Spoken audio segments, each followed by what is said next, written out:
Pergunta pessoal, a minha irmã está há 20 anos nisso, há 30 anos nisso, e eu quero que alguém mostre alguma reunião que eu fiz no Ministério da Educação, ou qualquer reunião que eu fiz com qualquer pessoa do Ministério da Educação, desde que cheguei aqui, ou com ela, para conversar sobre coisa de educação. Então, você pegar uma pessoa que trabalha a vida toda num setor, a família gosta disso, isso não pode ser crime. Agora, vão e peguem alguma coisa, algum relacionamento meu com ela. É absurdo isso, só existe na imaginação dos senhores.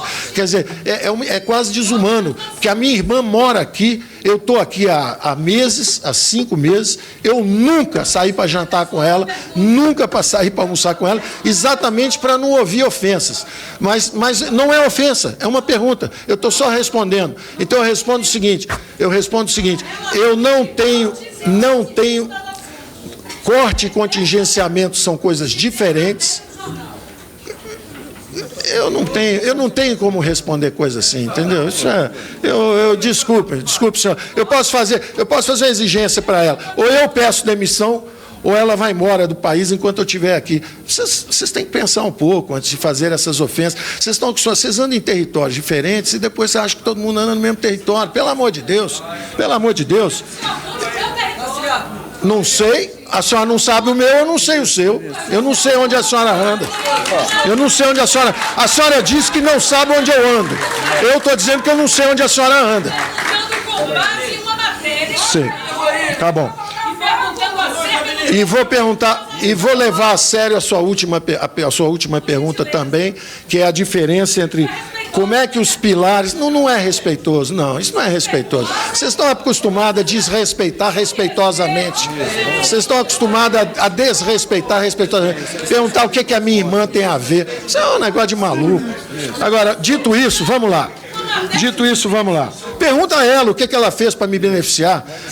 O que eu digo é o seguinte, eu nunca entrei para nenhuma reunião no Ministério da Educação. Nenhuma. Sendo uma pessoa que podia ajudar muito. Eu acho até que eu estou prejudicando o meu país por excesso de zelo e correção para não ouvir pergunta desse tipo. Porque eu conheço o setor e não estou falando sobre o setor. E desse governo está correta. Obrigado pela sua presença e pela sua competência à frente desse ministério.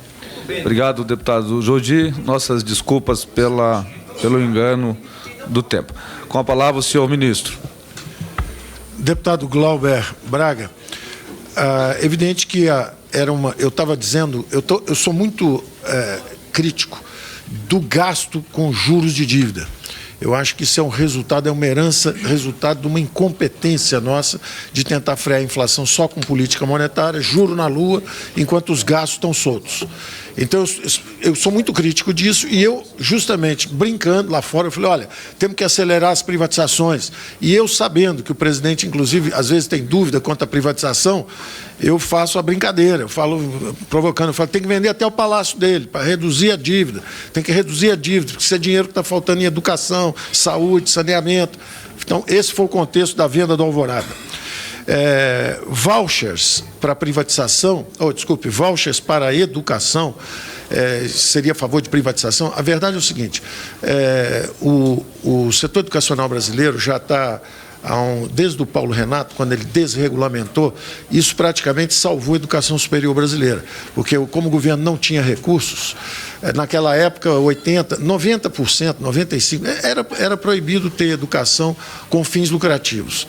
Então, o resultado era tudo educação pública e não havia capacidade de gerar novas vagas. Quando ele abriu, desregulamentou para o ensino superior com fins lucrativos, o setor privado entrou e realmente trouxe hoje 75%, 76% é privado, que é o que realmente conseguiu garantir vagas para a educação superior. E o governo já gastava muito, porque o governo gastava muito mais em ensino superior do que em ensino básico. Isso é também outro equívoco. Quer dizer, você tinha 46 milhões de jovens, crianças, precisando de educação, isso sem contar a idade de creche, que é mais importante ainda, que é lá embaixo. E o governo gastava só com ensino superior. Eu mesmo fui produto dessa educação de ensino superior público. Eu estudei na Universidade Federal de Minas Gerais, que tinha uma qualidade boa e, no tempo, O que aconteceu é que eles não tinham capacidade de absorção. Então, o setor privado entrou e começou a investir nisso. Quando pergunta se eu acho... As respostas têm que ser objetivas. BPC R$400. Eu queria que o BPC fosse R$5.000. Eu adoraria que fosse. E eu entendo que a oferta deles, na verdade, foi uma escolha, uma opção. Você pode antecipar, se você quiser receber antes. Se você quiser esperar 65 anos, você recebe o salário mínimo. Se você quiser antecipar, você recebe menos do salário mínimo. Eu até conversando com eles internamente, eu falei, 400 é pouco, põe 600 pelo menos. O salário mínimo é 1.000, põe mais do que a metade, pelo menos. Mas esse tipo de coisa, nós conversamos entre nós e eu respeito profundamente os números, porque sem os números é opcional. É opcional. Então, entre nós, quando a gente conversou, tem que ser opcional, não pode ser obrigado. Tem que ser opcional. Quem quiser fica no regime antigo, porque entrou com o espírito de liberalidade. Quem quiser receber um pouco antes, recebe um pouco menos. Quem quiser receber depois, recebe mais. Os dados de previdência do Chile, evidente que oscilam mesmo, depende de em que época que você calcula, com que taxa que você calcula. Eu não tenho checado o Chile recentemente, porque eu acredito no que... Quer dizer, você quando se pergunta por que os ricos são ricos, vocês acham que eles trabalham mais do que a gente? Ou eles capitalizam os seus fundos? Então, é uma coisa que eu fico, às vezes, impressionado com a nossa dificuldade de aceitar uma coisa elementar, que é o seguinte, olha, eu tenho duas opções, o jovem chegou, ele contribuiu, eu boto numa conta para capitalizar, ele está agindo como um rico, ele vai capitalizar e vai ter mais recursos lá na frente. A outra é o seguinte, consome esse negócio hoje, acabou. Você não levou nada para o futuro. Então, criar um sistema onde você tenha, sim, a solidariedade, mas que você leve recursos para o futuro, é a defesa de uma nação. Eu não tenho a menor dúvida disso. Os Estados Unidos hoje usam o 401k, o 401k, que é o sistema deles de permitir que se capitalize por fora. Todo mundo sabe disso. E quando se diz, mas 30 países foram para a capitalização e alguns voltaram, a grande pergunta é o seguinte, por que os 30 foram para a capitalização? Porque a repartição quebrou. Então, eles tiveram que ir para lá. Agora, como o juro ficou em zero muito tempo no mundo, capitalização com zero não capitaliza. Aí você tem que voltar para a repartição. Bom, o deputado Edmilson, o governo não tem... o FRJ, cortes versus contingenciamento, exato. Na verdade, são contingenciamento, ainda não é corte. Não se pode dizer ainda que cortaram alguma coisa. Se cortaram, cortaram errado. Não pode cortar. É contingenciamento, não cortou ainda. O corte é se em setembro a economia não tiver reagido, faltar isso, faltar aquilo, aí está se avisando que, olha, vai ter problema. Mas não é um corte, é um contingenciamento. Tem vídeo do Lula explicando a diferença entre corte e contingenciamento, porque ele teve que fazer também, entendeu? Tem vídeo, se precisar eu mostro. A outra observação que foi feita pelo deputado Edmilson, que cruzou os braços, o governo cruzou os braços, mas ele mesmo fala, nós estamos numa crise terrível, mas está havendo algum aperfeiçoamento do Minha Casa Minha Vida, então não está de braço cruzado, está aperfeiçoando Minha Casa Minha Vida. Perguntou também, eu acho difícil, né? O governo chega e diz o seguinte, olha, eu vou, é um ataque contra a corrupção, contra a roubalheira, contra crime, o governo em um mês manda uma medida anticrime para o Congresso, e em um mês manda uma medida de reforma da Previdência, aí passam 3, 4, 5 meses, aí se fala assim, não fizeram nada, eu pergunto, chegaram aqui 2 emendas há 4 meses, é a única coisa que eu posso dizer. Então, eu não vejo ninguém de braços cruzados. Eu suponho que está todo mundo trabalhando, né? Só não aprovou porque não deu tempo ainda, mas eu não estou vendo ninguém de braços cruzados. As reformas chegaram há 4 meses. Eu suponho que está todo mundo trabalhando, é o que nós estamos fazendo aqui. Estamos explicando, está reagindo, está vem, volta. Eu acho que isso é o tempo da democracia. Nem vocês podem dizer que nós estamos de braços cruzados, nem nós vamos dizer que vocês é que estão atrasando. Ninguém vai dizer isso. É o rito normal de uma democracia. Deputado Ivan Valente, reforma tributária, lucros, dividendos, herança, etc. Eu tenho algumas dificuldades. Por exemplo, eu sou um cara que eu gostaria de acelerar privatizações. o presidente tem preferência. Ele, por exemplo, não era privatista. Ele diz, não, hoje eu reconheço que está faltando dinheiro, saúde, educação, não tem sentido a gente ficar carregando Correios com um buraco danado, quebrando inclusive os fundos em cima, sem poder resolver o problema. Então, talvez seja melhor privatizar. Então, isso é um processo. A mesma coisa os impostos. Durante a campanha, o presidente disse, não vamos aumentar impostos, não vou criar nenhum imposto novo. Então, isso para uma equipe econômica cria uma limitação, sim. Agora, eu posso fazer o seguinte, os impostos sobre lucros são 34, são sobre as empresas. Eu posso estimular um reinvestimento, eu posso falar assim, olha, eu vou botar imposto sobre dividendo, na hora que sair para a pessoa que é rica e vai receber, ela paga. Mas se deixar dentro da empresa, não, porque aí eu estimulo o reinvestimento. Então, dentro dos parâmetros que nós tivermos, nós vamos estar trabalhando para isso. A outra pergunta é, tecnicamente, se abono é previdenciário? É de natureza previdenciária, sim. Está na Previdência. Está na Previdência, está escrito, olha, até 2 salários mínimos acontece isso, é dado um abono, está lá na Previdência. Então, tecnicamente embora eu reconheça que quem tem 2 salários não é rico. Não é rico, ninguém está falando disso. Justamente quando você pega a trajetória futura, a incidência, eu repito, ela está pegando justamente o pessoal que se aposentava com 40 e poucos anos, com gordos salários, e inclusive me foi perguntado, eu vou chegar lá mais adiante com o deputado Elias, que pergunta exatamente o que é privilégio. Só vou responder antes o que é o Macri. Falou-se do Macri. Que o Macri justamente empurrou com a barriga. Ele não fez, a Kirchner gastou bastante, durante bastante tempo, e empurrou com a barriga, o Macri entrou e não fez na intensidade necessária os ajustes. O problema está lá latente. Você vai dizer assim, é do Macri ou é da Kirchner? É de todos eles. É da Argentina, não adianta ficar no empurra-empurra. É da Argentina. Os gastos foram excessivos, não conseguiram se acertar de um jeito, trocaram, não fizeram o que tem que ser feito, não estão dispostos ao sacrifício. Quem não está disposto a consertar, continua repetindo o que o Einstein disse, é insanidade, fazer a mesma coisa o tempo inteiro. Os gastos estão descontrolados, ninguém conserta, é uma vida insana. Os países ficam em vidas insanas, anos, décadas às vezes. A Argentina já foi a 6º país mais rico do mundo, até que foi picado por um vírus, que eu também não vou dizer qual é.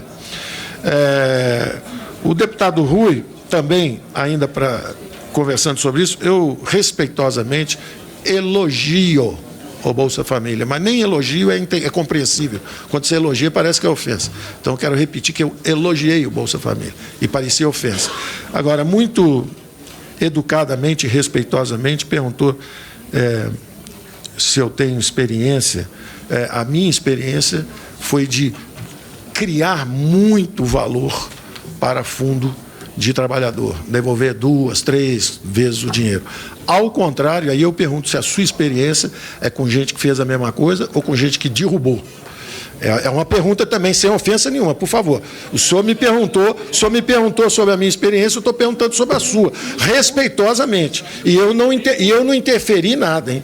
Eu não interferi nada. Não, só indicaram pessoas para os fundos, eu estou só perguntando. Eu indiquei pessoas para gerir um fundo, tá? Então, por favor, cada um sabe sua experiência de vida e a justiça está aí para isso. A justiça está aí para isso. Vamos lá, vamos. Não, o que eu geri, eu devolvo 2, 3 vezes o que eu pego. Tem gente que pega e some com o dinheiro, inclusive quebra tudo. E não quebra só o fundo, não. Quebra a fundação, o banco, quebra tudo. Quebra o país, quebra tudo. Mas, evidentemente, eu não estou me referindo a ele. Respeitosamente, eu jamais me referiria a ele assim. Bom, agora o deputado Elias perguntou exatamente o que eu entendo por privilégio. O que eu entendo por privilégio? Eu vou ser específico. Privilégio é um funcionário do Legislativo, o salário médio é 20 vezes o salário médio do regime geral. Isso é o que eu entendo por privilégio. Resposta específica. O salário médio de um auxiliar funcionário do Legislativo, não estou falando dos senhores, estou falando dos seus funcionários, é 20 vezes o salário médio do trabalhador brasileiro. Isso é o que eu entendo por privilégio, é isso que está sendo cortado. Pessoal, eu estou sendo específico, eu estou dando uma resposta específica. R$ 28 mil Vou repetir alto, para a mídia entender. R$28 mil é o salário de um funcionário do Legislativo. R$1.300 é o salário de um aposentado do INSS. Isso é que eu entendo por privilégio. Esse é um privilégio. Ela perguntou qual era o privilégio. Eu estou dizendo qual é o privilégio. Não,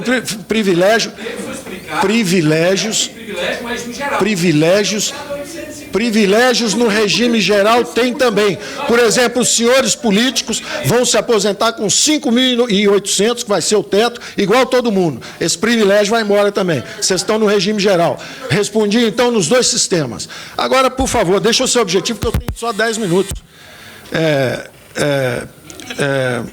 O lucro de bancos é alto mesmo. É muito alto. E sabe por quê? São 5, são 6. 200 milhões de brasileiros precisando pegar dinheiro em 5 bancos, 6 bancos. Por isso que eu digo, precisamos de competição. A competição é boa. A competição só não é boa para o empresário.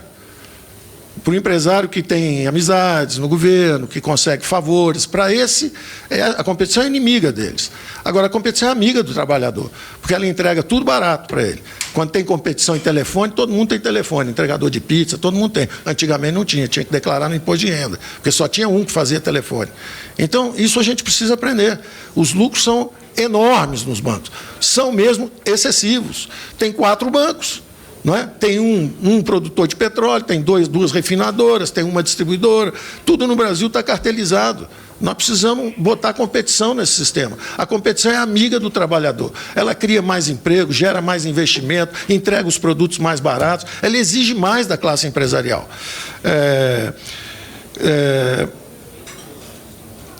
A deputada Alice Portugal me fez algumas perguntas. Sim, operação compromissada. O presidente do Banco Central, Roberto Campos, está examinando tudo. Está examinando tudo no relacionamento. Quer aumentar a competição. Nós já criamos uma empresa simples de crédito, exatamente para nas comunidades menores o dinheiro chegar barato. Operações compromissadas, onde o Banco Central, o Tesouro, a União, botar títulos na carteira do BC e pagar juros sobre aquilo, e depois dizer que aquilo foi um lucro do Banco Central, é uma relação entre o Banco Central e a União que nós vamos examinar. Nós estamos examinando essas relações. Eu não posso falar de coisa que não está na minha esfera. Nós temos um Banco Central que, teoricamente, será independente. Nós estamos indo nessa direção. Agora, eu já falei com ele 2 ou 3 coisas importantes a respeito disso, e eu espero que ele é que vai atacar esse problema. Isso é território dele, a pergunta deve ir para ele. Da mesma forma que em educação, perguntas específicas sobre educação têm que ser com o responsável por educação. A pergunta, quando é mais geral, quando é, por exemplo, corte e contingenciamento, eu posso fazer essa diferença. Quando é uma pergunta pessoal, a minha irmã está há 20 anos nisso, há 30 anos nisso, e eu quero que alguém mostre alguma reunião que eu fiz no Ministério da Educação, ou qualquer reunião que eu fiz com qualquer pessoa do Ministério da Educação, desde que cheguei aqui, ou com ela, para conversar sobre coisa de educação. Então, você pegar uma pessoa que trabalha a vida toda num setor, a família gosta disso, isso não pode ser crime. Agora, vão e peguem alguma coisa, algum relacionamento meu com ela. É absurdo isso, só existe na imaginação dos senhores. Quer dizer, é quase desumano, que a minha irmã mora aqui, eu estou aqui há meses, há 5 meses, eu nunca saí para jantar com ela, nunca para sair para almoçar com ela, exatamente para não ouvir ofensas. Mas não é ofensa, é uma pergunta, eu estou só respondendo. Então eu respondo o seguinte, eu não tenho corte e contingenciamento, são coisas diferentes. Eu não tenho como responder coisa assim, entendeu? Isso desculpe, senhor. Eu posso fazer uma exigência para ela. Ou eu peço demissão, ou ela vai embora do país enquanto eu estiver aqui. Vocês têm que pensar um pouco antes de fazer essas ofensas. Vocês andam em territórios diferentes e depois você acha que todo mundo anda no mesmo território. Pelo amor de Deus. Pelo amor de Deus. Não sei, a senhora não sabe o meu, eu não sei o seu. Eu não sei onde a senhora anda. Eu não sei onde a senhora... A senhora disse que não sabe onde eu ando. Eu estou dizendo que eu não sei onde a senhora anda. Sei. Tá bom. E vou perguntar, e vou levar a sério a sua última pergunta também, que é a diferença entre Como é que os pilares... Não é respeitoso, não. Isso não é respeitoso. Vocês estão acostumados a desrespeitar respeitosamente. Vocês estão acostumados a desrespeitar respeitosamente. Perguntar o que a minha irmã tem a ver. Isso é um negócio de maluco. Agora, dito isso, vamos lá. Pergunta a ela o que ela fez para me beneficiar. O que eu digo é o seguinte: eu nunca entrei para nenhuma reunião no Ministério de Educação. Nenhuma. Sendo uma pessoa que podia ajudar muito. Eu acho até que eu estou prejudicando o meu país por excesso de zelo e correção para não ouvir pergunta desse tipo. Porque eu conheço o setor e não estou falando sobre o setor. Bom, dito isso, a diferença entre os pilares. Vamos voltar para a pergunta respeitosa. Como é que pode alguém que não contribui, um sistema que tem só uma contribuição, como é que ele pode melhor que o outro, se ele não tem os 2 pilares ou os 3 pilares, etc. Primeiro, os 3 pilares seriam a contribuição do empregado, do trabalhador. O segundo pilar seria a solidariedade do governo. O terceiro pilar seria o da empresa. O primeiro pilar, que é o do trabalhador, continua em qualquer regime. O segundo pilar, que é a solidariedade, nós estamos dizendo que qualquer que seja um sistema de capitalização, ele terá que ser solidário. Então, ele estará lá. E o terceiro, que é o da empresa, que é justamente o que você tem que decidir. Você quer que eles contribuam, entre aspas, e o desemprego seja maior e eles não contribuem para a Previdência, ou você... pelo menos para os jovens, não é para nenhum de nós que já tem experiência, que já tem seu emprego, é o rapaz justamente que tem a taxa de desemprego que é mais do que 2 vezes a taxa de desemprego. Vocês estão achando que 13% é muito? Entre os jovens é quase 30%. É muito alta. E esses jovens precisam de um primeiro emprego. Então não custa nada fazer como fizeram lá no Chile, de tentar dar uma entrada fácil para ele no sistema, sabendo que é solidário e que se não conseguir, a sociedade repaga. Agora, o mais importante é fazer a distinção entre um regime dinâmico, que acumula capital, leva recursos para o futuro, e esse sempre foi, e aí não é nenhuma crítica, é tecnicamente, o grande problema do socialismo é que ele sempre achou que era um jogo de soma zero. Então ele acha assim, se um ganhou, o outro perdeu. E o grande mérito, justamente, que os chineses reconheceram, que os russos reconheceram, que todos estão, que o Vietnã está reconhecendo, é que os sistemas são dinâmicos. Pode ter ganha-ganha. Não é um ganhou, o outro perdeu. Pode ter ganha-ganha. Então, uma economia que cresce mais rápido e gera mais emprego, todos ganham. Então, um regime de capitalização gera um futuro muito melhor para todos do que um regime onde todos os pilares contribuem para ficar estagnado. Todos os pilares estão contribuindo. Os 3 pilares estão contribuindo. Aqui no Brasil, o sistema de repartição tem os 3 pilares. Tem a solidariedade. O sistema quebrou antes da população envelhecer. Então, a pergunta é essa. Entendeu? Claro que quando você leva recursos para o futuro, você está acumulando, o país está crescendo mais rápido e tem muito mais garantia, todos, até para fazer um regime de repartição, se quiserem. A última pergunta era do... Aliás, não era nem pergunta, era um alerta. Era um alerta das várias coisas que ele falou e com as quais eu concordo. Ele fez um alerta importante. Deputado Jordi, eu tenho aqui, deputado Jordi. Ele fez um alerta importante, que é o seguinte: esse alerta é muito importante, porque ele não se aplica só à União, ele se aplica também a todas as prefeituras e estados. O que está acontecendo hoje é o seguinte: já atingiu, na maioria dos estados e municípios, os gastos com pessoal já chegaram a 70%, 40% em alguns estados com inativos e 30% com ativos, ou seja, 70% dos gastos públicos já são só com pessoal. Então, em muito pouco tempo, vai faltar dinheiro mesmo para saúde, para educação, para saneamento, para tudo. Porque a máquina não está processando bem esses recursos, ela está destruindo esses recursos, está consumindo esses recursos e não está conseguindo sequer pagar, não vai conseguir pagar nem o funcionalismo, nem as aposentadorias. Essa reforma não é uma reforma que a gente goste de fazer. Nós não estamos fazendo isso porque é bom, porque é bonito, porque... Não é porque não há alternativa. Não há alternativa. Tá certo? Agora, os senhores estão perfeitamente na capacidade decisória de fazer essa reforma e não fazer a capitalização depois. Não existe, não é uma ligação não é indissociável, tá certo? Isso não é indissociável. Os senhores têm alternativa. Essa ideia do regime de poupança garantida é uma alternativa para os jovens, que os senhores vão examinar e dizer sim ou não. Agora, expliquem para os filhos depois. Ó, preferi não, porque eu queria que você viesse contribuir com o meu. Sob o nome da solidariedade, eu botei você nesse barco que está afundando. Expliquem isso depois para gerações futuras, sem problema nenhum. Sem problema nenhum. Comigo, sem problema nenhum. A minha obrigação é esclarecer. E a minha obrigação é acatar o resultado escolhido final, com todo respeito. Obrigado, ministro. Só um minuto, deputado Rui Falcão. Ministro.